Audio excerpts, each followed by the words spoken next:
Today, I turned 68. I woke up at 5:30, just as the first light crept through the lace curtains of my bedroom window in Asheville, North Carolina. It's a habit from my teaching days, when I'd rise early to grade papers or prepare lesson plans for a room full of eager third graders. Those days are long gone now, but the habit sticks like an old friend who refuses to leave. I slipped out of bed, the same bed I've slept in alone for 8 years, and shuffled to the window. Asheville was waking up too. The milkman was making his rounds, his truck rattling down the street. Mrs. Carter was out walking her spaniel, and the lights were flickering on at the corner cafe. It's the same view I've had for 40 years, but the faces change. The milkman used to be old Mr. Thompson, not his son. Mrs. Carter had a terrier before the spaniel, and me, I wasn't always this woman with silver hair and hands that ache when the weather turns cold. I stood there, staring at my reflection in the glass. Wrinkles I no longer bother to cover with makeup. Gray hair I stopped dyeing a few years back. Hands marked with the years of chalk dust and turning pages. I used to be Eleanor Grayson, the teacher who could hush a classroom with a single look, the mother who could soothe a scraped knee or mend a broken heart. Now I'm just Eleanor, a widow living in a house too big for one, waiting for the phone to ring. My kids, Clara and Nathan, don't call much anymore. Last year, Clara sent a text 3 days after my birthday, something about being swamped with work. Nathan?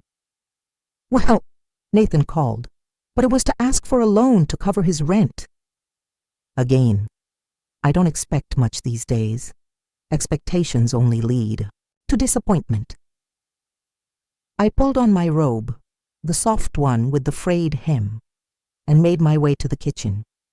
The house was quiet, save for the hum of the fridge and the distant chirping of birds outside. I put the kettle on, the whistle of it a small comfort, and opened the fridge. Half a loaf of bread, a carton of eggs, a wilting head of lettuce. Why cook for one? I settled on toast with butter and a cup of chamomile tea. As I waited for the bread to brown, my mind wandered, as it always does, to the past, to the days when this house was filled with laughter, with the clatter of dishes and the chatter of my children, to the days when Harold was still here, before the cancer took him, before I learned what it meant to be truly alone. I was 22 when I met Harold Grayson at a church picnic. He was 26, a carpenter with calloused hands and a shy smile that made my heart skip. He'd just finished building a bookshelf for the pastor and was telling me about it, his eyes lighting up as he described the grain of the oak. I'd never met anyone who cared so much about wood. 3 months later, we were married. A year after that, Clara came along with her big brown eyes and a cry that could wake the neighbors. Nathan followed 4 years later, a surprise but a welcome one, with curls that made everyone cool. We weren't rich. Harold's carpentry shop kept us afloat, but just barely. I taught at the elementary school, grading papers late into the night while Harold sanded tables in the garage. We were happy, though. At least I thought we were. The toast popped up, burnt around the edges. I sighed and scraped off the char. A burnt breakfast on my birthday, fitting in a way. My life has always felt like that. Moments of promise ruined at the last second. I sat at the kitchen table, the same one where Clara used to do her homework, and Nathan would draw his wild, colorful sketches. I could still see them there, in my mind's eye, Clara with her nose in a book, Nathan with crayons scattered everywhere. Where did that time go? Clara's 42 now, a big-shot event planner in Charlotte, married to her work more than anything else. Nathan's 38, still chasing dreams of being an artist, still asking for just a little help, to get by. I've given him more than I should, money for rent, for art supplies, for car repairs. I keep hoping he'll find his way, but hope is a heavy thing to carry alone. The phone sat silent on the counter. I didn't expect it to ring. Birthdays come and go, and my kids have their own lives. Clara's too busy planning galas for rich clients. Nathan's probably off at some art fair, trying to sell a painting. I sipped my tea, the warmth spreading through my chest, and tried not to think about how empty the house felt. I had my book group later today, my one indulgence, a handful of women, most of them my age, gathering at the library to talk about novels that remind us of who we used to be. I was looking forward to it, to the chatter and the laughter, to feeling like I still mattered to someone. Then the phone rang. I froze, the teacup halfway to my lips. For a moment I thought I'd imagined it, but there it was again, shrill and insistent. I set the cup down, my heart doing a little dance. Maybe Clara remembered. Maybe Nathan wanted to wish me a happy birthday. I picked up the receiver, my voice softer than I meant it to be. Hello? Mom, it's Clara. Her voice was bright, too bright, like she was selling something. Happy birthday! I hope I didn't wake you. No, I've been up for a while. I smiled, even though she couldn't see it. It's good to hear from you, sweetheart. I've got a surprise for you, she said, and I could hear the excitement in her voice. I'm coming to visit this weekend, and I'm bringing someone special. There's something important we need to talk about. My heart lifted, then sank just a little. Clara hadn't come home in years, not since Harold's funeral, and that tone, she sounded like she did when she wanted something. I pushed the thought away. That sounds wonderful, Clara. I can't wait to see you. Great. We'll be there Saturday afternoon. Love you, Mom. She hung up before I could say it back. I sat there, staring at the phone, a mix of hope and unease settling in my chest. Clara was coming home. After all this time, she was coming home. Maybe this birthday would be different. Maybe this was a chance to feel like a family again. But deep down, I knew better. Clara didn't just show up without a reason, and whatever. That reason was I had a feeling it was going to change everything. As I sat at the kitchen table, the burnt toast growing cold, my mind slipped back to the days when this house wasn't so quiet. The kettle whistled softly, and I could almost hear the echo of my children's laughter, the clatter of spoons against cereal bowls, the way Harold's voice would carry from the garage where he worked on his latest project. Those were the years when life felt full, even if it was hard. I was a young mother then, barely 23, with Clara in her high chair and Harold's saw buzzing late into the night.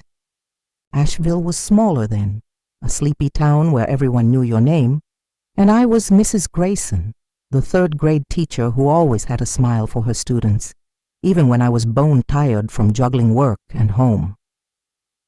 Harold was a good man, at least in the beginning. He had a way with wood, crafting tables and bookshelves that people came from miles away to buy.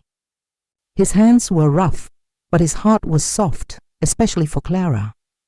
When she was born, he'd hold her for hours, whispering stories about the forests where his oak and cherrywood came from. She's gonna be strong, Eleanor, he'd say, his eyes shining, just like her mama. And she was. Clara was bright, determined, always the first to raise her hand in class, the first to win spelling bees. By the time Nathan came along, though, things had changed. Harold's business wasn't doing as well. People started buying cheap furniture from big stores, and his custom pieces couldn't compete. He'd come home late, smelling of sawdust and whiskey, his smile replaced by a tired frown. I didn't say anything. I thought love meant keeping the peace. I poured another cup of tea, the steam curling up like a memory. Teaching kept me busy, but it was the kids who kept me going. Clara was my rock, even as a little girl. At 10, she'd help me grade papers, her tiny hands marking spelling tests with a red pencil. Nathan was different, dreamy, sensitive, always, sketching in the margins of his notebooks. He'd draw pictures of trees, houses, me with a big smile and a crown of flowers. "You're the queen, Mama," he'd say, and I'd laugh, ruffling his curls. But Nathan was also the one who worried. "Hear me most." He'd cry when Harold raised his voice, hide when bills piled up on the table. I tried to shield him, maybe too much. I'd slip him an extra $1 for candy, buy him new pencils when he's broke, tell him everything would be okay. Clara noticed. "You're too soft on him, Mama," she'd say, her voice sharp even at 12. I didn't listen. I thought I was being a good mother. Harold got sick when Nathan was 16. Cancer, the doctor said, and it spread fast. I spent those last months torn between the hospital and the kids, teaching by day and crying by night.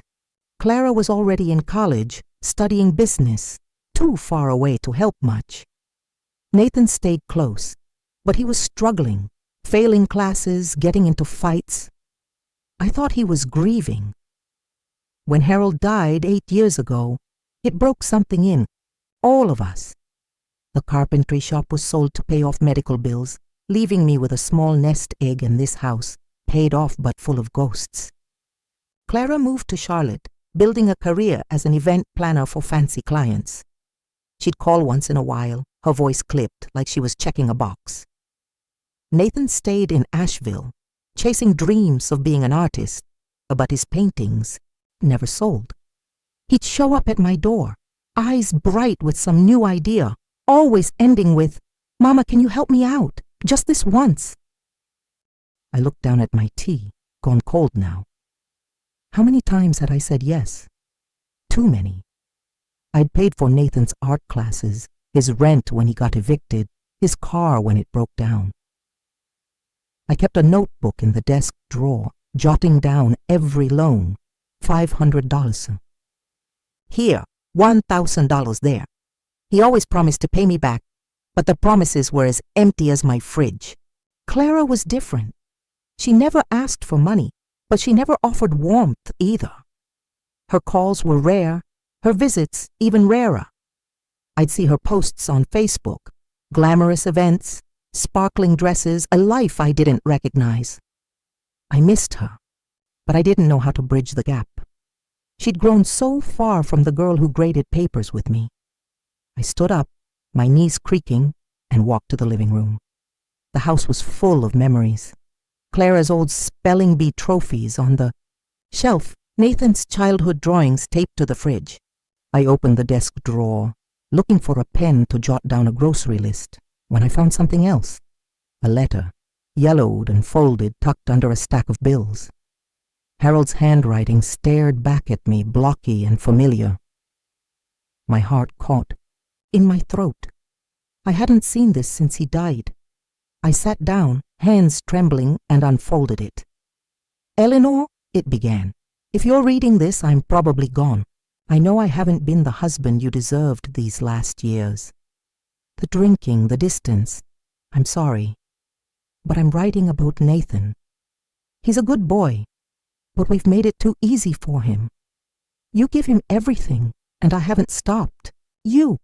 I'm worried he'll never stand on his own. Teach him, Eleanor, be tough. He needs to learn the world won't always catch him when he falls." I read it twice, then set it down, my eyes stinging. Harold had seen it even back then.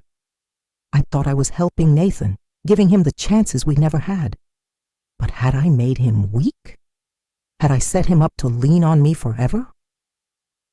The thought settled, heavy in my chest, like a stone.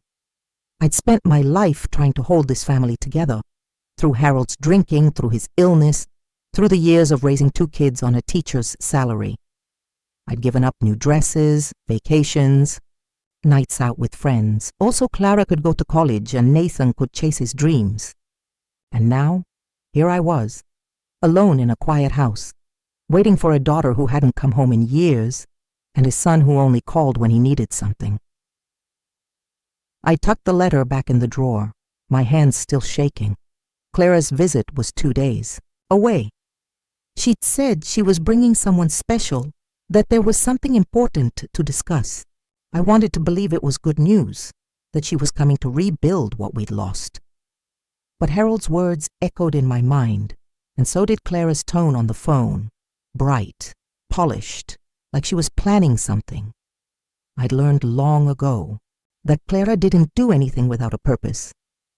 Whatever she wanted, it wasn't just a birthday visit. I took a deep breath and looked out the window, where the Asheville sky was turning pink with dawn. Whatever was coming, I'd face it. I'd faced harder things before. Saturday morning came faster than I expected. The sun was high, painting Asheville's hills in soft gold, but my stomach was in knots. Clara was coming today with her someone special and her important news. I'd spent yesterday cleaning the house until it sparkled, as if a spotless floor could make up for the years we'd drifted apart. I baked a peach cobbler, Clara's favorite from childhood, and roasted a chicken with rosemary, the way my mother used to. The table was set with my best tablecloth, the one I only pulled out for Christmas or Thanksgiving, when Harold was still alive. I wanted everything to be perfect. Maybe, just maybe, this visit would bring us closer. But Harold's letter, still tucked in the desk drawer, kept whispering doubts in my mind. The doorbell rang at 2 o'clock sharp, which surprised me. Clara was never on time. I smoothed my dress, a simple navy one I'd worn to church last Easter, and checked my hair in the hall mirror. My hands trembled as I opened the door.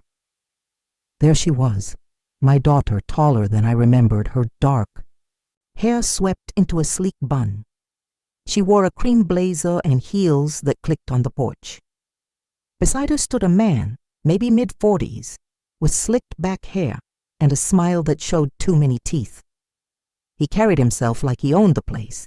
His suit crisp and expensive. "Mom!" Clara's voice was bright, but her hug was quick, more a pat than an embrace. "You look good. This is Julian. Julian Caldwell, my fiancé. Fiancé." The word hit me like a gust of wind. I hadn't even known she was dating. "Oh, Clara, that's wonderful," I said, forcing a smile.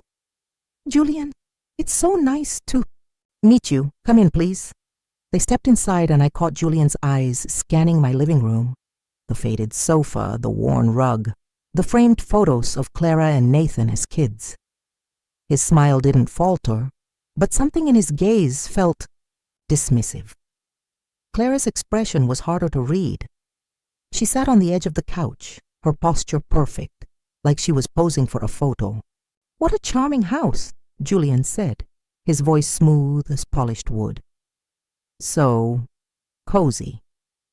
"Thank you," I replied, ignoring the hint of condescension. "Harold and I bought it when Clara was a baby. It's full of memories." "Harold's my dad," Clara said to Julian, as if he didn't know. "He passed away a while back." 8 years ago, I added softly. "Cancer."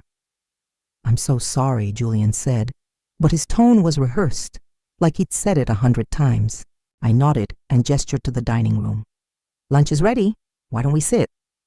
I'd set out the cobbler, the chicken, a potato salad I'd made from scratch. Clara took a small helping of salad, pushing it around her plate. Julian piled, his plate high, complimenting the food with that same slick smile. I watched Clara, waiting for the girl I knew to show up, the one who'd beg for seconds of cobbler, who'd giggle when I tucked her in at night. But this Clara was a stranger, all sharp edges and careful words. "So," I said, breaking the silence, "how did you two meet?" Clara glanced at Julian, her smile tight. "At a gala in Charlotte. I was planning the event and Julian was, well, he's in finance. He was a guest of the host. We just clicked." "It was like something out of a movie," Julian added, leaning back in his chair. "Clara was running the show, looking stunning, and I thought, that's the woman I'm going to marry." I smiled, but my heart sank a little. Clara didn't look at him the way I'd looked at Harold, with that quiet, steady love. Her eyes were calculating, like she was measuring his words. "That's lovely," I said. "And now you're engaged. When's the wedding?" Clara's face lit up, and for a moment I saw a flicker of the girl I knew. "That's what we wanted to talk about, Mom. We're planning it for May at the Willow Creek Resort. It's this gorgeous venue, ballrooms with chandeliers, gardens that look like they're from a fairy tale. We're thinking 300 guests, a string quartet, maybe even a celebrity chef for the menu. My fork paused halfway to my mouth. Willow Creek Resort was the kind of place I'd only read about in magazines, where Asheville's elite held their events. That sounds grand, I said carefully. Expensive, too. Julian chuckled like I'd said something quaint. It's an investment, Eleanor. A wedding like this sets the tone for our future. Connections, you know? Business, social, it's all tied together. Clara nodded, her eyes fixed on me. Exactly. And that's why we're here, Mom. We need your help to make it happen. My stomach twisted. I set my fork down, the clink loud in the quiet room. Help how, Clara? She leaned forward, her voice soft but firm. You've got savings, Mom, from selling Dad's shop. We were thinking you could cover the wedding. It's tradition, right? The bride's family pays. I stared at her, my mind racing. Tradition? I'd never heard Clara care about tradition. And the savings she was talking about, my nest egg, barely enough to cover my medical bills and keep me afloat in my old age. I have diabetes, arthritis that flares up in the winter. My insurance only covers so much. That money was my safety. Net, my only security. Clara, I said slowly, how much are we talking about? She exchanged a glance with Julian, then smiled like it was no big deal. About $250,000, give or take. The number hit me like a slap. $250,000, more than I'd ever had, even when Harold was alive. Clara, I don't have that kind of money. Her smile didn't waver. Come on, Mom. You sold the shop for a good chunk and the house is paid off. You could take out a loan against it, right? A home equity loan. It's not a big deal. Not a big deal. I felt the air leave my lungs. She was asking me to risk my home, my future, for a wedding. Clara, that money is for my medical expenses. My health isn't what it used to be. I can't just... Mom, she cut me off, her voice sharper now. This is my wedding, my one chance to have the day I've always dreamed of. You've always said you'd do anything for us. Isn't this what mothers do? Her words stung, twisting like a knife. I'd said those things, yes, but I'd meant helping with school, with hard times, not bankrupting myself for a party. Julian leaned in, his smile gone. Eleanor, think of it as an investment in Clara's future, our future. I've got big plans, mergers, deals, and this wedding will open doors. You'll get it back, with interest. I looked at them, my daughter and this man I barely knew, and felt a chill. Clara's eyes were hard, unyielding. Julian's were calculating, like he was sizing me up. I can't, I said, my voice trembling. I'd love to help with something smaller, maybe the flowers or the photographer, but $250,000. It's impossible. Clara's face changed, her lips pressing into a thin line. Impossible? Or you just don't want to? I can't believe this, Mom. After everything I've done for you, done for me. The words slipped out before I could stop them. Clara, you haven't been home in years. You barely call. And now you show up asking for my life savings? Her eyes flashed. You're being selfish. You've always been selfish, putting your own worries first. I thought you'd want me to be happy. Clara, I do want you to be happy, I said, tears pricking my eyes. But happiness doesn't come from a wedding that costs $250,000. It comes from love, from... Don't lecture me, she snapped, standing up. Julian followed, his hand on her arm. If you won't help us, we'll find another way. But don't think this is over, Mom. You promised me years ago that you'd make my wedding special. You promised. I shook my head, stunned. I never promised that. I said we'd have a beautiful day when you got married, but words. Matter, Eleanor, Julian said, his voice cold. Promises matter. You might want to think about that. They left without touching the cobbler, the door slamming behind them. I sat at the table staring at the uneaten food, my heart pounding. Clara's words echoed in my head. Selfish, promise, another way. What did she mean? I felt like I'd lost her all over again, like the little girl who loved peach cobbler was gone forever. And deep down, I knew this wasn't the end. Something worse was coming. The days after Clara's visit blurred into a fog of worry. I barely slept, replaying her words in my head. Selfish, promise, another way. What did she mean? I'd clear the table, wash dishes that didn't need washing, and stare at the phone, half expecting her to call and say it was all a misunderstanding. But the phone stayed silent. The peach cobbler sat untouched in the fridge until I threw it out. The smell too much like the hope I'd had for that visit. I tried to keep busy, going to my book group, tending the garden, but the unease clung to me like damp air before a storm. Clara wasn't one to make empty threats. I knew my daughter, even if I didn't recognize her anymore.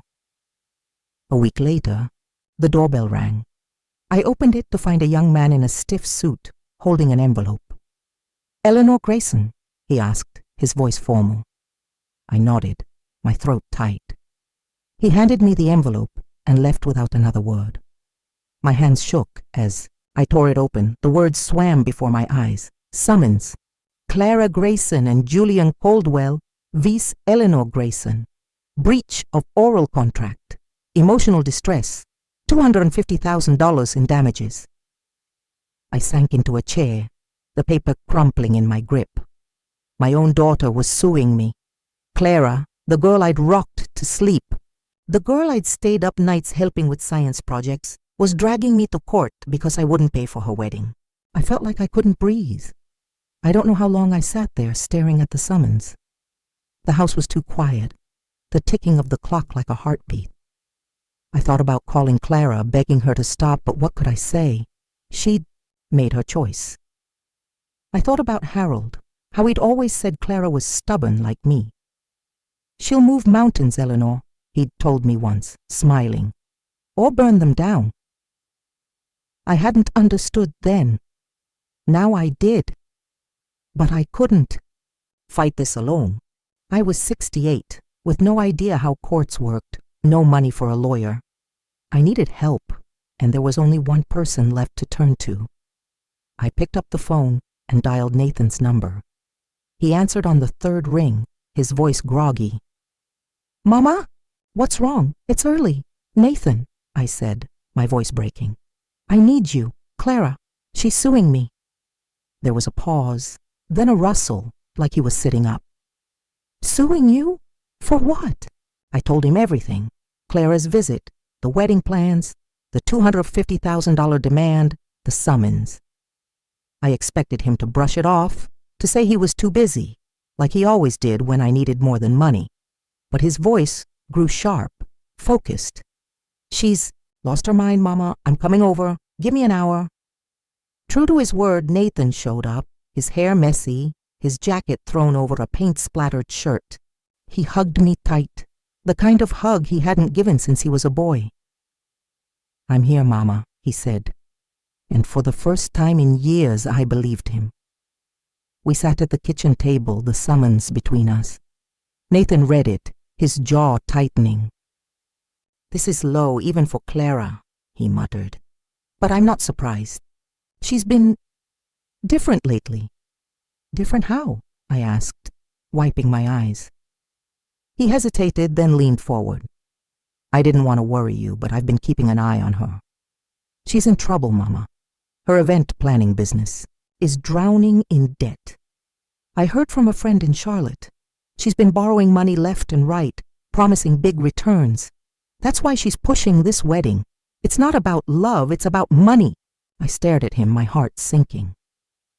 "But Julian, he's some big-shot financier, isn't he?" Nathan's eyes darkened.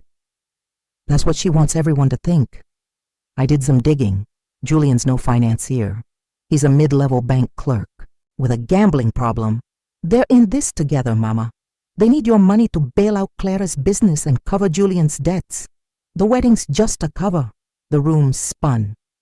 Clara, my Clara, plotting against me? And Julian, not a wealthy businessman, but a con man. It was too much. How do you know all this? I whispered. Nathan looked down, his cheeks flushing. I've been trying to make things right, Mama. I know I've leaned on you too much, taken too much. After Dad died, I was a mess, but I'm trying to change. A friend of mine, Lisa, she's a lawyer, helped me look into Clara. I was worried she'd come after you eventually. I just didn't think it'd be this bad. I reached for his hand, my heart aching. Nathan, my dreamer, my boy who'd always needed saving, was trying to save me. Why didn't you tell me sooner? I didn't want to hurt you, he said, softly. But I'm telling you now. We're going to fight this, Mama. Lisa's good. She's willing to take your case pro bono, and I think we should hit back. Clara's been taking money from you for years, right? Loans she never paid back? I nodded, thinking of the notebook in my desk, the one where I'd tracked every dollar I'd given my kids. About $80,000 over the years, for her business, her apartment, her car. Then we countersue, Nathan said, his voice firm. We make her pay it back. Lisa says it's a strong case, especially with your records. Clara's banking on you rolling over, but we're not letting her win. I looked at him, this son I'd thought I'd lost to his dreams, and felt a spark of hope, but it was mixed with fear. Suing Clara meant tearing our family apart for good. Nathan, this could ruin everything. She's your sister. She stopped being my sister when she did this to you, he said, his eyes fierce. You've given us everything. Mama, it's time someone stood up for you. The next few weeks were a whirlwind. Lisa, Nathan's lawyer friend, was a sharp young woman with a kind smile and a mind like a steel trap. She came over, poring over my notebook, my bank statements, every scrap of evidence I had. You've been meticulous, Eleanor, she said, flipping through my records. This is gold. Clara's claiming you promised to pay for her wedding when she was a teenager, but oral contracts need proof. She's got nothing solid, and with your health issues, diabetes, arthritis, the judge will see why you need your savings. We filed a countersuit, demanding Clara repay the $80,000 she'd borrowed, plus interest. Nathan was by my side every step, bringing me coffee, reading over documents, even cooking dinner one night. Burnt spaghetti, but I ate it anyway, my heart full. For the first time in years, I felt like I had my son back.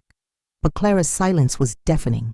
No calls, no apologies, just a cold response from her lawyer, doubling down on the lawsuit. The day of the hearing arrived, gray and chilly.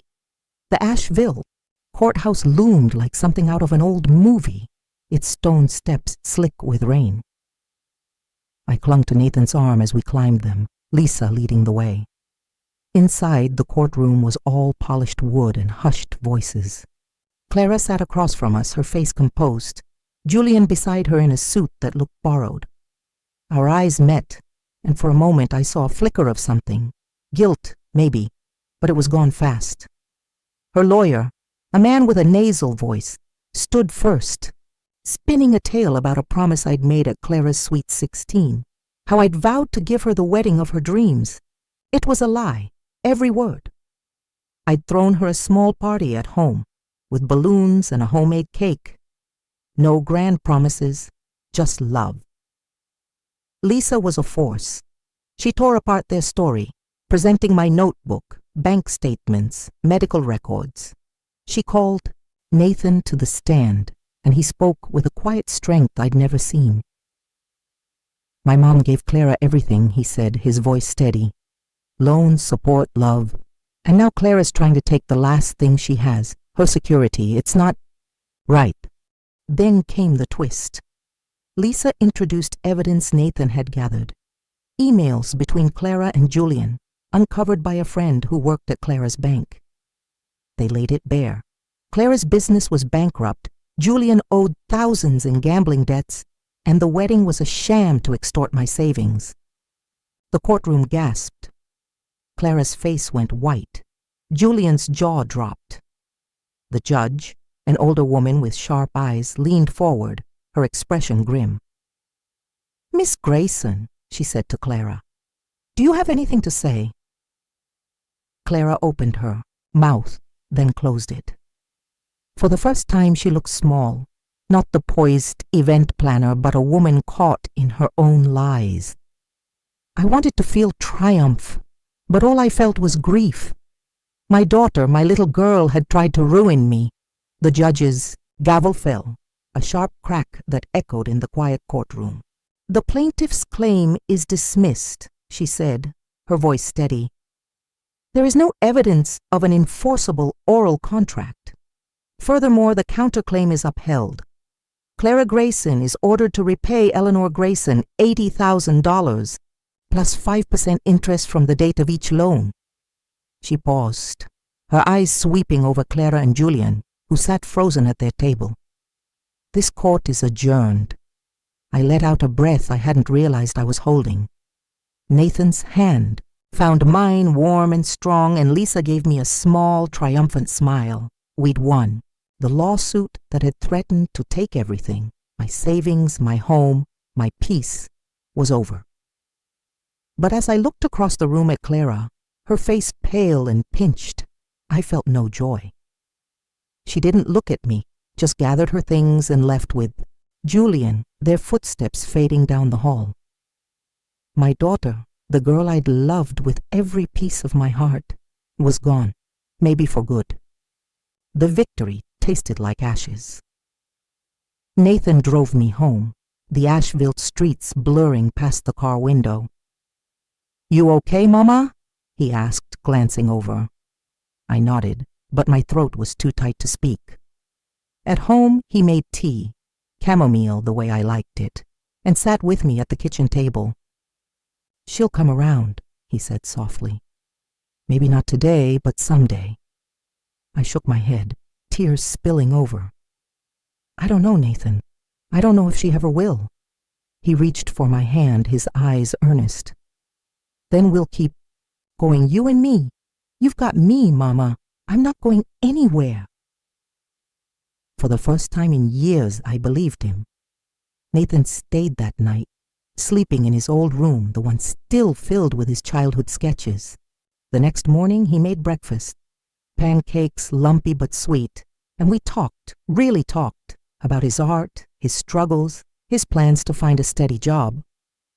"I've been leaning on you too long," he said, his voice low. "I'm going to make it right, Mama. I'm starting with the money I owe you." I waved him off, but he insisted. "Small payments, but regular," he said. "I got a job at the community center, teaching art to kids. It's not much, but it's a start." I looked at him, my boy who'd always been a dreamer, and saw something new, resolve, maybe even pride. It was enough to make my heart ache in a different way. The weeks that followed were quiet, but not the heavy quiet of before. I joined a support group at the library, a circle of older women who'd faced their own heartaches, estranged children, lost spouses, lives that hadn't gone as planned. We'd sit with our coffee and share stories, and I found myself opening up, my voice growing stronger each time. "My daughter sued me," I told them one day, and the words didn't break me like I thought they would. They nodded, some with tears in their eyes, and one woman, Martha, squeezed my hand. "You're stronger than you know, Eleanor," she said. I started to believe her. I volunteered at the library too, reading to kids on Saturday mornings. Their wide eyes and giggles reminded me of my teaching days, of the joy I'd found in helping others grow. One day, a librarian named Susan asked if I'd lead a book club for seniors. "You've got a gift for bringing people together," she said. I hesitated, then said yes. The club grew fast, not just seniors, but younger folks too, all of us, finding common ground in stories of love and loss. I felt like I was waking up, like the woman I'd been, Eleanor, not just Mama or Mrs. Grayson, was still there, waiting to live again. Nathan kept his word. Every month, a small check arrived, tucked in an envelope with a note. "For you, Mama," he'd write, or "getting there." He'd visit on Sundays, bringing sketches to show me, stories about his students. One day he brought a painting, HD, portrait of me, sitting in my garden, my silver hair glowing in the sun. "It's how I see you," he said shyly. "Strong, beautiful." I hung it in the living room, right above Clara's old spelling bee trophies, and cried when he left. Clara didn't call, didn't write. I heard from a neighbor that she'd moved to Raleigh, that her business had folded, that Julian had left her. I wanted to reach out, but I didn't know how. She'd chosen her path, and I had to choose mine. For the first time in my life, I decided to live for me. I'd spent years saving, scrimping, denying myself small joys. Now I wanted to see the world. Nathan helped me plan a trip to Greece, a dream I'd buried since Harold and I were young. "You should go, Mama," he said. "But I'm coming with you. Someone's got to carry your bags." That trip was magic. We walked the white streets of Santorini, ate olives and feta under olive trees, watched the sunset over the Aegean Sea. Nathan sketched the views, and I wrote in a journal, capturing every moment. "You're different here, Mama," he said, one evening as we sat in a cafe. "You're free." I smiled, feeling it too. I wasn't just a mother or a widow. I was Eleanor, a woman with stories to tell, dreams to chase. When we returned, my life felt fuller than it had in years. The house was alive again, with Nathan's visits, book club meetings, kids from the library trailing in for cookies. My 69th birthday came, and the living room was packed. Nathan, his new girlfriend, a sweet teacher named Emily, Martha and Susan from the library, even Lisa, who'd become a friend. They sang happy birthday, and I blew out the candles, my heart so full it hurt. Nathan raised a glass of lemonade. "To Mama," he said, "the strongest woman I know." Everyone cheered, and I laughed, tears in my eyes. A week later, a letter arrived. Clara's handwriting shaky and unfamiliar. "Mom," it read, "I don't know if you'll read this, but I need to try. I was wrong about everything. I'm starting over, and I know I've got a long way to go. I hope maybe one day we can talk." No apology, not yet, but it was a start. I showed it to Nathan, and he nodded. "Give her time, Mama. She's got to find her way like I did." I tucked the letter away next to Harold's. Clara had hurt me, deeper than I'd thought possible, but she was still my daughter. I loved her even now, and maybe that love would bring her back someday. But I wasn't waiting anymore. I had a life to live, a story to write. I started teaching a class at the community center. Budgeting, cooking, life skills for young parents. My students called me Miss Eleanor, and their smiles lit me up. I traveled again, to Italy this time, with Martha from the support group. Bought myself a new dress, bright blue, and wore it to book club, feeling like a girl again. Looking back, I see it all clearly now. I'd spent my life giving, thinking that was what love meant. But love isn't just sacrifice. It's boundaries too, the kind that protect your heart and your future. I learned that the hard way, through a lawsuit that broke my family but also rebuilt it. Nathan found his strength, and I found mine. Clara's still out there searching, and I hope she finds her way home.